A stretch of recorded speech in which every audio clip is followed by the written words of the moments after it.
Cale Sinfield is the owner of Social Bee Social Media, a social media agency based in the southeast of England, and Social Media Management Company of the Year in the recent 2020 Prestige Awards.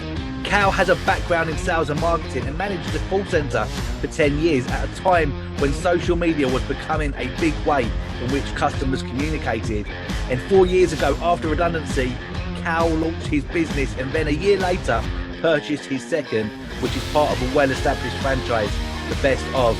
And Cale, as you will find out in a minute, is a fun, loving character with the love of bringing people together at the heart of his goals for the year ahead. Hello and welcome to Talk Business with Cale. Thanks, David. Good to see you. Good to see you, mate. Thank you so much for taking the time this morning. Cale, I'm really interested, knowing a little bit about you already. Take us back to the beginning. I can imagine that call centre that you managed was a lot of fun. What were you selling and how did it go? Blimey, yeah, I was in a manufacturing firm actually, and it was lots of fun. You know, we in any kind of call center environment, you deal with lots of happy customers. Of course, you do. You're moving product around, supply and demand. That's great. There's also the tough parts of being in a call center. Yeah. The rejection, the angry customers, and it was really important just to make sure that you realise it wasn't personal, and whilst, you might be at the end of the phone and you're the sounding board for the whole company. But I had a fantastic team around me. I miss them all dearly. They're a good bunch and they work really, really hard in very difficult circumstances at times. So, yeah, it's good. I actually started in a call centre back when I was 18. I worked for BT. I was only saying to somebody yesterday that and one of the first things they said to you was, make sure you say sorry on every call. I mean, that kind of suggests, I think, that they were expecting an unhappy customer. But at 18, I had to learn very quickly that it wasn't necessarily my fault, but I was apologising on behalf of the company. Yeah. For an 18-year-old, that was a bit tough, I tell you. Yeah, I can imagine. Yeah, the reason why I said it would be a fun environment is knowing you for a little while now, Cale. You've got an amazing energy about you. You are full of fun yourself, and I can imagine that's really contagious. What do you put that down to? Are you always like that? Are you one of these people where you're really fun for a couple of hours when you have to go and sit in a dark room for 10 minutes just to recharge your batteries? No, probably the other way, actually. It's fun all the time. If you speak to my partner, she'll tell you, yeah, sometimes it's not necessarily appropriate. And I think I probably use a bit of fun in awkward situations because I feel awkward or whatever. But we did have a good team, and you have to enjoy any job you do. It's really, really important. I think Testament was, we shipped out pallets of products. On my last day, they pallet wrapped my car. I was cheerio, off you go, and I wasn't going anywhere. What was annoying though was all of that day I'd been sellotaping up all the scissors around the building, so I couldn't get out the shrink wrap anyway. But yeah, good fun. Brilliant. You mentioned, a few moments ago that in a call center, obviously a big part of the job is that rejection. How did you help build resilience in your teams and get over hearing lots of no's and having that phone slammed down time and time again? Well, just as I said, by reassuring them that it's not about them. But making sure that the individual took ownership of that problem. Because I think for lots of customers, whenever we ring somebody and we're unhappy, if you feel that you're not being listened to, or you feel that that person, you make a complaint, someone writes a note, and then they move on to the next call. So what we did was make sure that I say, yes, look, it's not about you. Now let's help the customer, though. Let's resolve their situation. And that gave the individuals ownership of the problems then as well. And then the satisfaction, although it was an unhappy customer, the satisfaction at the end gave them, made them come back the following day. We had a great team and the retention was brilliant. So, yeah, it was good. It's good times. We mentioned during the intro that you've now got an award-winning social media agency. How did the move into the world of social media come about? And what was your first contact with social media? Probably back when I was working for a publishing company selling advertising, was when MySpace, Facebook kind of took off, and it was, I think I was just starting to get to the point where I was starting to feel like I was getting on a little bit. I mean, I was in my 30s, late 20s, whatever, but you know what it's like. You just think, oh, that's not for me. That's what the kids are doing. But got into it.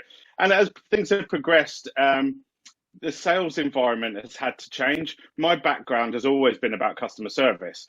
And it was quite apparent that you could put customer service across on social media in lots and lots of ways, and you can improve your service levels by talking to people online as well. So we had in a few of my jobs, we've had maybe sales managers or whatever that haven't gone along the social media lines because they've done things their traditional way.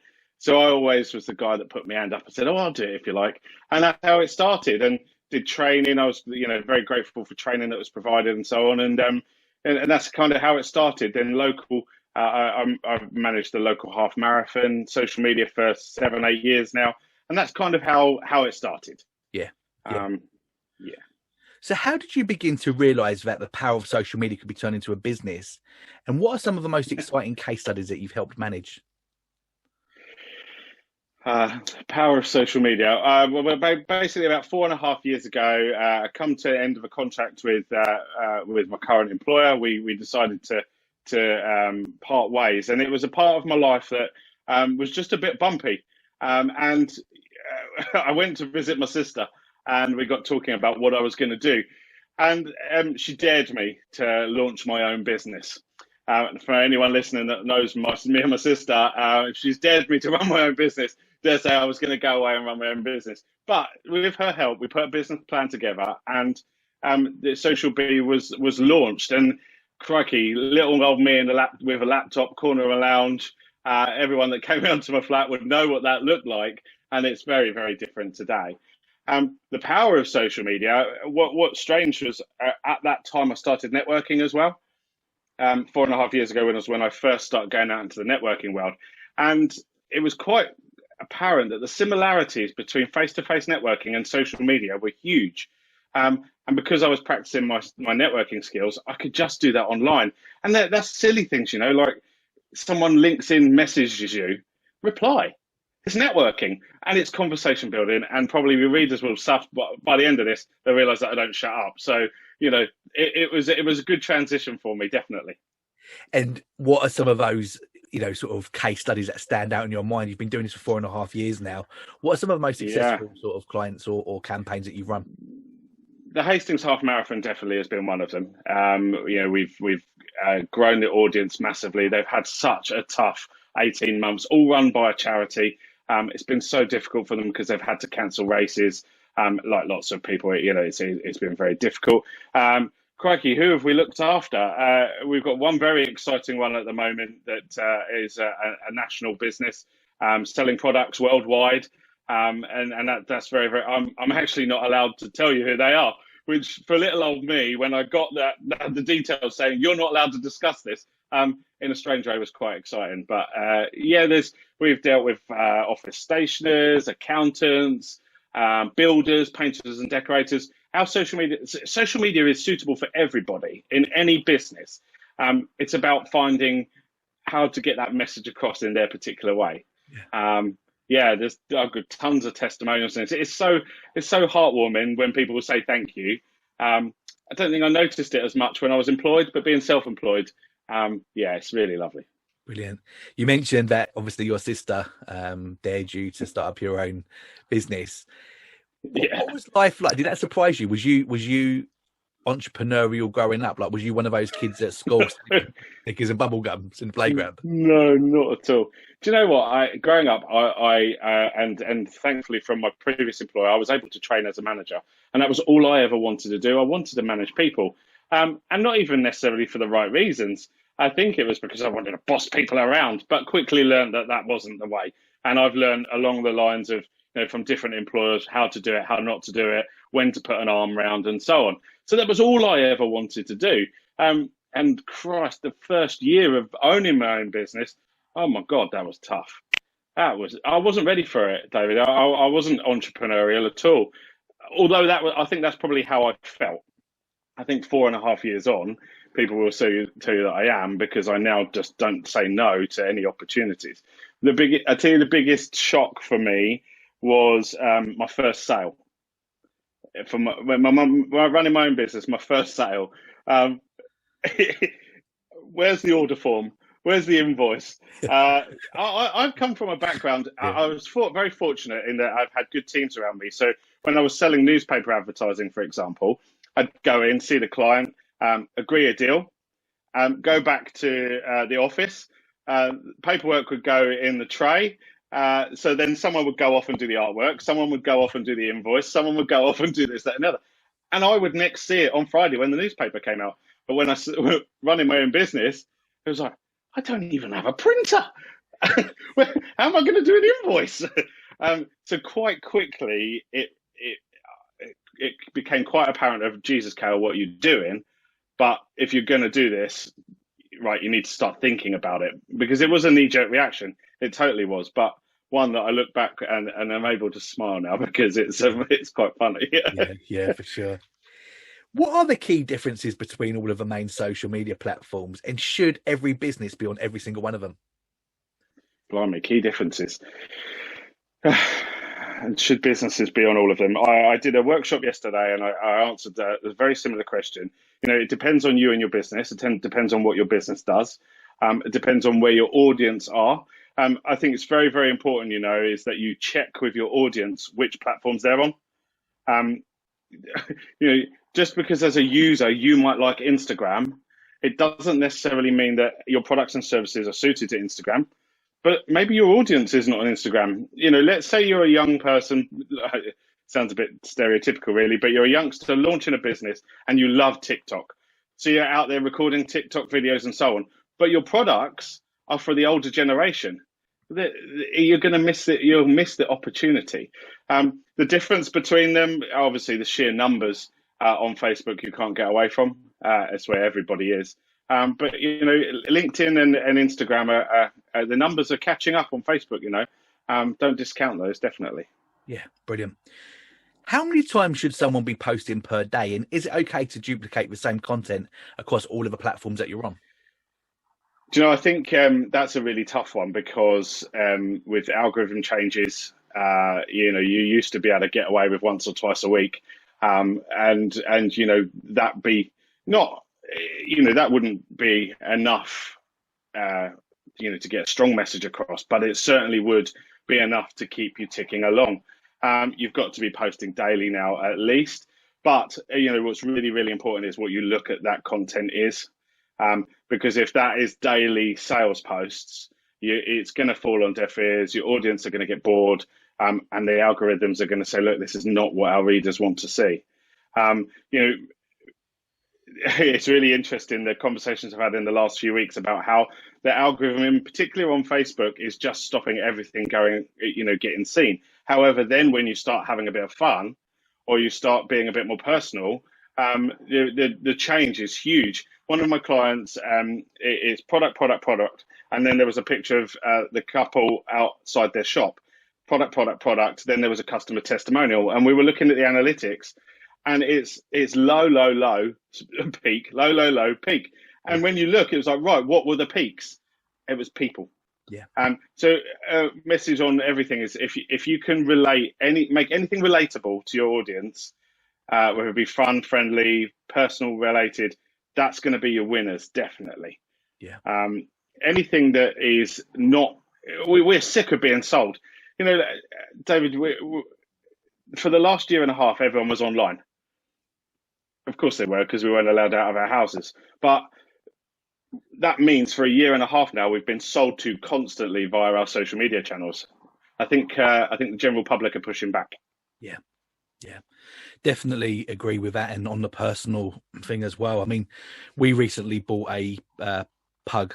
A puppy pug, and when we was looking at our analytics, anyone listening out there, if you can afford to buy an office pug, then that is going to give your social media the biggest boost Absolutely. You've ever had in your life. Yeah, so same for me. I posted this week, we got a black pug just like yours, and I tried to sit outside doing some emails, and he was there. So you've got a picture on my social now of the side of my laptop with this pug's face. But the interaction was huge. Another couple of examples this week. Look, let's face it, on social, there's lots of rubbish out there, isn't there? There's lots of random posts. But for me this week, one of the big ones was, name me one of your favorite movie quotes. The interaction was huge. Yeah. Now it's okay to turn around and say, how is that relevant for my business? It's relevant for your business because as far as Facebook's concerned, lots of people are interested in your page. Yeah. That's a good point. So are questions a good way to go by trying to get, almost claw in that engagement by asking questions, even if it isn't relevant to your business, just by getting that engagement? 100%, because as far as Facebook doesn't know what you're posting and how you're posting it, it just sees that lots of people are interacting. So if you're a graphic designer, do you like this logo or this logo? Or if you're a dressmaker, do you like the red dress or the blue dress? Things like that. We're by nature, we're all very, very opinionated, whether we like to believe it or not. Social media gives us the opinion, gives us the ability to have an opinion and hide behind a phone. Yeah. So I can give you my opinion quite comfortably because you're not going to come and get me. But joking apart, if you ask someone how well done they like their steak, they're going to tell you. Yeah. They just are. Yeah. And the algorithms then say, right, the last post that this page did had 20 comments, got liked 50 times. That means that the content they're providing is of use to our readers. So we're going to put it in front of more people. Yeah. It's really, really good. We're going to touch on it in a minute anyway about the algorithm changes, but you've just sort of prompted something in my mind. Things change on Facebook. We talk about Facebook, as an example, but I know it's similar for all of the platforms. What are the no-nos now in terms of is putting an external link? If I was to put a picture of something in my post and then say, for more information, go onto my website or go and buy this product now. Am I right in thinking that is a no-no in terms of these platforms do not like you sending people away from their platform? Yeah. I mean, I wouldn't have said no. Obviously do it, but don't do it. Don't no more than 2 or 3 times a week. Okay. Because you think of Facebook again. We keep referring to Facebook, but it's the big player. Let's face it. They want people to stay on their site. That's where all their ads are. That's how they're making their money. They're a business at the end of the day. So if you, as a business owner, are taking traffic away from Facebook, Facebook are going to say, well, cheerio, we're not going to put your page in front of too many people because all you're doing is trying to get rid of our readers. Yeah. I use the term readers, but think about your social media platforms like newspapers and things, you've got to keep people interested. Yeah. And if you're going to keep sending people away, that's not going to help. But again, like a newspaper never had an external link, yet they managed to get a message across in adverts that you would respond to. So there's definitely loads of way, if read our latest blog, here's the link. Okay, so that's taking people away. But you could put a picture saying new blog on our website, read our latest blog, visit our website now for more details. You don't have to put the link every time. Yeah. And that's something that you should definitely be considering. Yeah. No, that's really helpful, Cal. We done some A/B testing for this podcast actually in this YouTube channel, and what we found is when we actually put in a link, because we, ideally we want our hub to be our YouTube channel or our website, which is embedding the YouTube videos, just because that's the easiest way to monetize the channel or monetize the platform. However, when you put in a link to a YouTube video, that when you look at the insights, it's terrible. However, if you then upload the video onto native, so it's a native MP4 file actually onto the Talk Business with Facebook page, then the views go through the roof. So, and it's literally this, it's black and white. There are no grey areas with that. So I think that really, really supports that as well, Carl, right? So think about when you're asking people to get in touch, encourage them to use Facebook Messenger rather than putting an email address on there or a web address or something. Facebook Messenger, WhatsApp, they're Facebook's babies. They don't mind you using those. Yeah, really good advice. That's brilliant. We have seen social media platforms come and go. MySpace was probably the first biggie. What did they do wrong to lose all that market share? And who is most at risk from all the big boys today in being next to disappear? Blimey, mate, that's a toughie. I never looked at MySpace. I got talked into Facebook by a previous colleague. Let's face it, the finances behind Facebook have meant that it's gone from strength to strength. The latest one out now being Clubhouse. That's quite a popular one. I haven't jumped onto that myself because I'm still a little bit unsure. I think it's working for lots of people, but I'm still not sure whether it's a bit of a backstep for us because we've spent the last year of Facebook and everyone saying, get onto video, be visual, this, that, and the other. And now we're trying to use a new platform that isn't visual. Yeah. And it's just audible. And that's a little bit confusing. Look, they're trying to launch new ones all the time and they fall about the wayside. We felt that TikTok wasn't going to happen. And oh my God, TikTok was one of those that benefited from lockdown. I mean, crikey, it just went. I mean, it almost coincided time-wise, didn't it? Launch, Yeah. and that's gone from strength to strength. I'm not sure. I can speak from my client base, okay, and there are only 25%, I think, that are using Twitter. I mean, I think that says a lot for the smaller business owner. That it's a lot of hard work. Twitter, you have to be on it all the time. Yeah, I'm going for a walk. I'm having my dinner. This is what we're doing in the shop today. It takes a lot of work. So I don't know. Maybe keep an eye on Twitter. Yeah, interesting. You mentioned Clubhouse there. I was an early adopter and spent a lot of time. Again, the launch of that during lockdown was a massive stroke of luck for them. I'm sure they didn't plan COVID-19 into their business model. Let's hope not. Yeah, I think the direct competitor for Clubhouse would be podcasts rather than other social media platforms, right? Because it's in the moment, it's like a live podcast.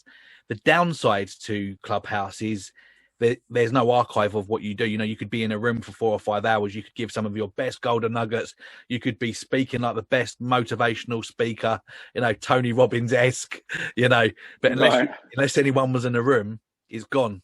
And whereas Facebook and all of the others have this archive, and obviously you can point people towards that, and YouTube even more so with the search engine capability of it. So, like you say, really interesting to see what happens with that and how that kind of shapes, the next sort of 18 months to 2 years across the sort of. Well, also you think the year we've had, where we've all done Zoom and we're all doing FaceTime, and Facebook have Facebook Portal where you can have grandma on the TV if you want. I mean, I don't, but you know what I mean.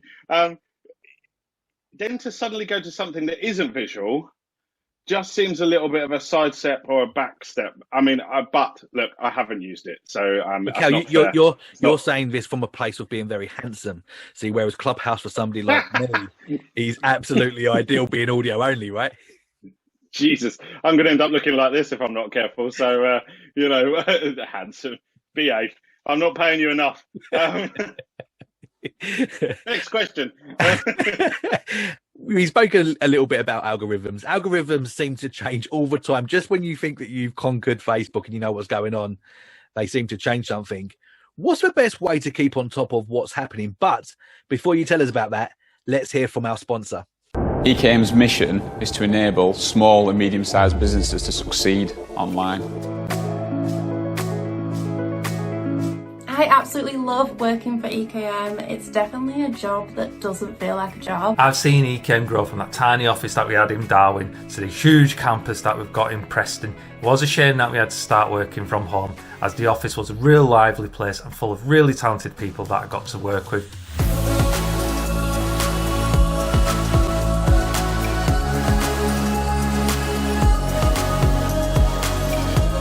I'm really grateful to EKM for giving me the opportunity to do something that I really enjoy every day, solving interesting problems and working on a product that hopefully helps a lot of people.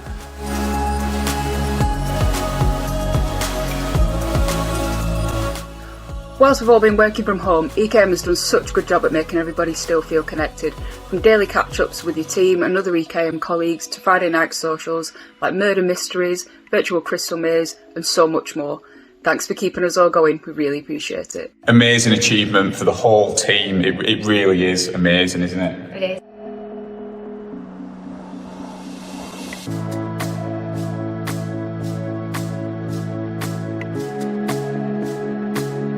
So, Cale, just before the break, he was about to shed some light on this ever-changing algorithm that seems to be happening on all of the main platforms. What is the best way to stay on top of what's going on with all of these? Look, think of the algorithm changes, right? That's the businesses that are Facebook, Instagram, Twitter, LinkedIn. That's them trying to make more money. Yeah. So what they're doing is they're shifting things so that you will want, as a business owner, you will want to spend money advertising so that you reach more people.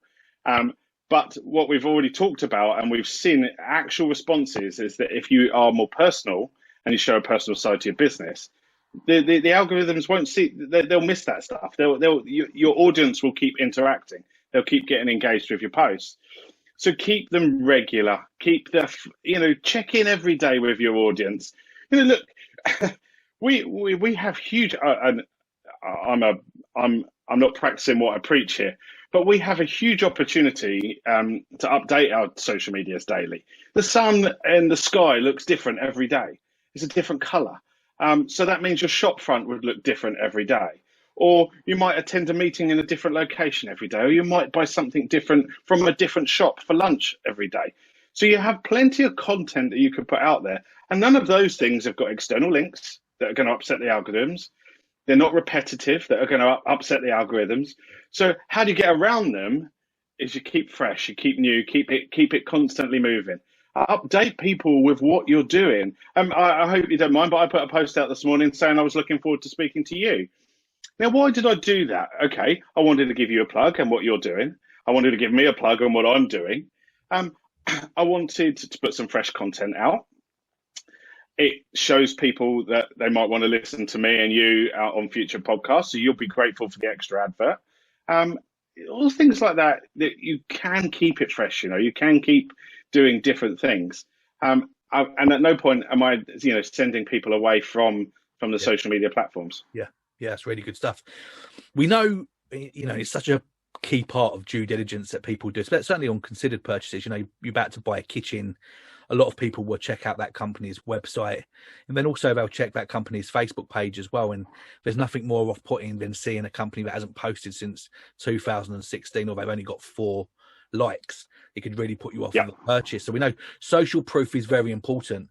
What are the pros and cons of buying followers and likes, or engaging in things such as follow for a follow? Don't do it. That's just please don't buy followers, don't buy likes, don't. The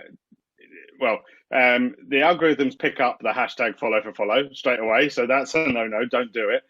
If you're buying likes, you've got no idea where those likes are. And where they're from. Let's say you've got 100 likes on your page, okay? You go away and you buy 5,000 likes. So socially, people can look at your page and go, wow, they've got over 5,000 likes on their page. Yeah, happy days. Then you go to Facebook and you say, right, I want to do a Facebook ad and pick the audience that's liked my page. Well, what if, let's say, just as an example, and we'll pick a country, 5,000 of those likes are in Turkey. They can't buy your products and services, but you're not to know that. So no, please don't buy likes, don't buy followers, and keep it as manual as you can. Sometimes things have to be scheduled, things have to be automated, but keep as much natural as you possibly can. Yeah. It's sort of following on from that. What are the best ways? So if there's a new business owner listening and, they're really keen because of that social proof to get away from only having their mum and their wife and their next door neighbour liking their page. What is the best way to organically grow that following as quickly as possible to get away from that place? Nothing wrong with your mum, nan and auntie liking your Facebook page. Absolutely. We've all got to start somewhere. It's when they start interacting you've got a problem. My mum likes to put, I'm so proud of you, with a big love heart, and you think, oh, blimey. Anyway, no. Look, regular posting, keep it about you and about your person and about your business and what makes you different. Get into some groups, start joining some groups as your page, start interacting with others. I think that's the bit that I can talk about my social media management services, and one of the biggest changes is it used to just be about posting. It's becoming more and more about interaction. So my clients are wanting me to go and like other people's posts. Or, if you put a post on that said, great talk with Cale today, what a guy, suave, sophisticated, blah, blah, blah, you get the gist. Potentially my clients would want me to come and like that post on their behalf, because what happens is it flashes up, Joe Blogs Interiors has liked your post. Yep. So they're really important, and I think what that does is that shows your business name in lots of other places, which will then encourage people to come and like your page. Yeah. Now, we're curious. So if it flashes up in your notifications, Joe Blogs has liked your page, you're going to go and have a look and see what they do and how they do it. And so, that's the best way. Yeah, that's fantastic advice. I guess it's the digital way of handing out a business card, right? In terms of liking that content. And you can be really targeted as well in terms of, for example, if you're a carpenter and you've just set up your social media, it's looking for those relationships that you would in a real world, in terms of who you want to network with, and those other businesses that are, you know, like-minded as well, and doing exactly what you're saying, liking their content, trying to build a relationship online, and hopefully that will then bear some fruit in the real world as well, right? Do you know the biggest thing, David, for people that are getting onto social now is realizing that it is going to take a bit of work if you want it to be successful. If you don't do paid advertising, then it will be free. So anything that's free is going to take a lot of work and time and effort. But you know, look, some networking groups say that your second year will be better than your first year. That's no coincidence. What that actually means is that if you put a bit of work in, your relationships will develop. Someone puts a post on saying it's their 5-year business anniversary. Go and say well done. Yes, okay, it's a couple of words, you know, but what it says is that you are trying to build a relationship with that person. Hello, I'm here. That's what that does. Yeah. You know, so when you talk about social proof and things, is getting customers to leave you reviews. Really, really important. Yeah. Thanking people for those reviews. Really, really, really, really, really important. So many business owners don't do that, and it frustrates the hell out of me. You know, someone walked into your shop and said thank you. You're not going to ignore them. You'd say, "Oh, I'm glad thanks for coming. Please come again next time. We look forward to dealing with you again."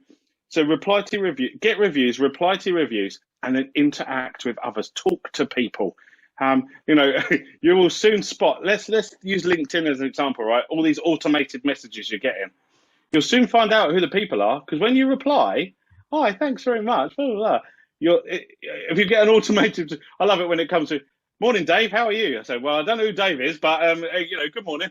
And I just start talking to them, because more people you talk to, the bigger reach your products and services are going to have. Yeah.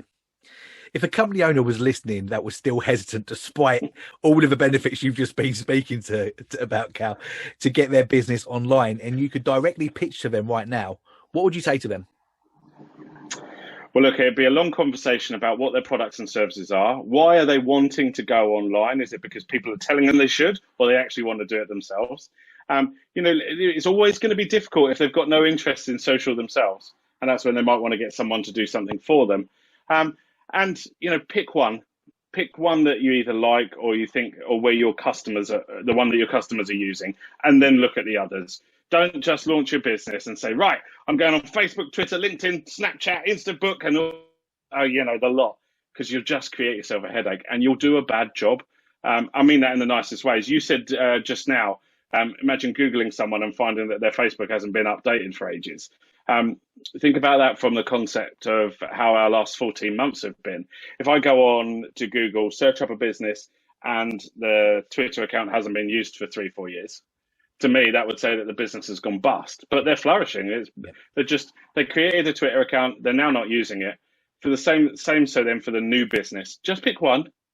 Get comfortable with it. Get comfortable talking about you and your business, because we're not all salespeople. It's only me that likes talking about myself. Just do one slowly, but or contact someone like myself for help. Yeah, brilliant. What are the most common mistakes that you see people making on social media?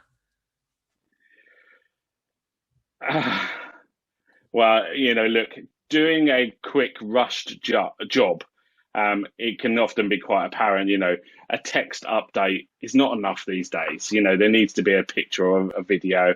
Often the call to action, I think, is a big one. I love seeing the posts of, "Would you like this? We do these, and if you could buy 10 today, call us now." And there's no phone number, there's no email address, there's no click on messenger button. If you're going to put in the work and you want people to contact you, at least tell people how to do it. Because attention to detail for a lot of us now, we've got so much going on in our lives, pinging here, doorbells, whatever. So we're going to lose concentration of what we're doing, and also think that the majority are on a mobile phone. So if you caught them and they're reading your post and it says, "Would you like one of these products? Buy it today at a special discounted price." Oh, you've got them. So give them a button to click on so they can ring you. Something like that. That's a huge mistake, I think. But look, I speak to so many people for coaching and management, and they worry so much about doing it wrong. I think if you just start from a basis of putting yourself out there and being yourself, being who you are, if you're not comfortable putting your dinner onto Facebook, don't do it. Yeah. Don't do it because someone else is telling you to. Videos for me, mate. You'd be surprised. We're sitting there recording a video. I struggle with the videos, so I stay away from them. But strangely, if I try and record a video, I can be there for 3 hours. If I go live, I get it done. Okay, I'm not overly happy because I'm quite critical, but the live would benefit me much better than the recorded video anyway. Yeah, for sure. What are your best 3 top tips for anyone listening as a takeaway that someone can go and implement and improve their social media right now? The first one is interacting with others.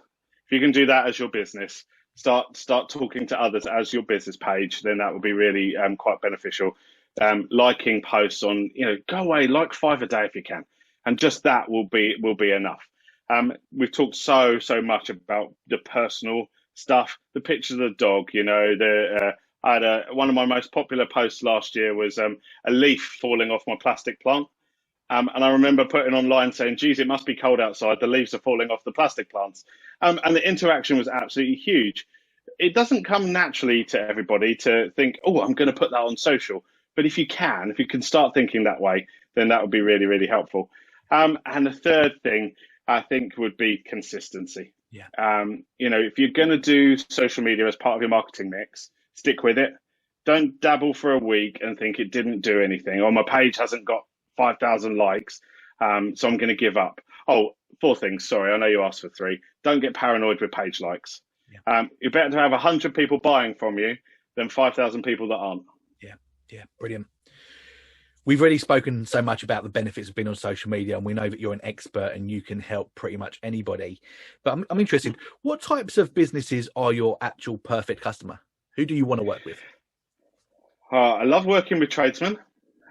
Tradesmen are great because they don't have the time to be doing social media themselves, up and down ladders and so on, but they have some great visuals to put out on social. So befores and afters are absolutely brilliant. Probably business owners that are marketers already. So they may be already writing blogs. They actively look for testimonials from their clients. They know about marketing. Cale, go and do my Facebook. I know you'll do a great job. Off you go. See you later. And we won't talk to you for 12 months. That's hard work. It's difficult to know how best to get a result for them. But a company that says, yeah, we know what we want to say. We know how to say it, but we don't have the time or energy to do it. Can you go and do it? Then happy days. That's a great client. My other side to my business, which you can see sort of advertised up here, the Post Method. That's my 3-month coaching program.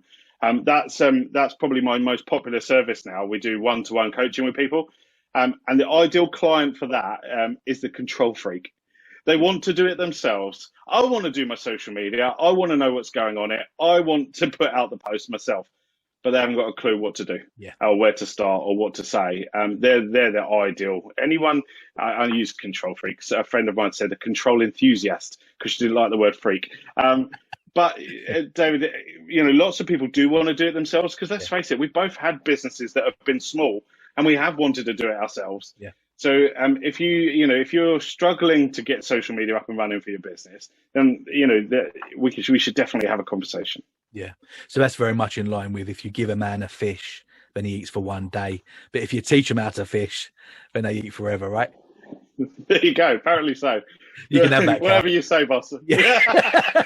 You can pull out your business cards. I'll write that down. Really interested, Cale, because you mentioned at the start of this interview that 4.5 years ago you were dared to start your own business, and here you are, years later with an award-winning social media agency under your belt. What resources have been most helpful in you developing your skill set over those years to become the entrepreneur and the business leader you are today? Oh, I don't know if resources is the right word, but realizing that you can't do it all yourself.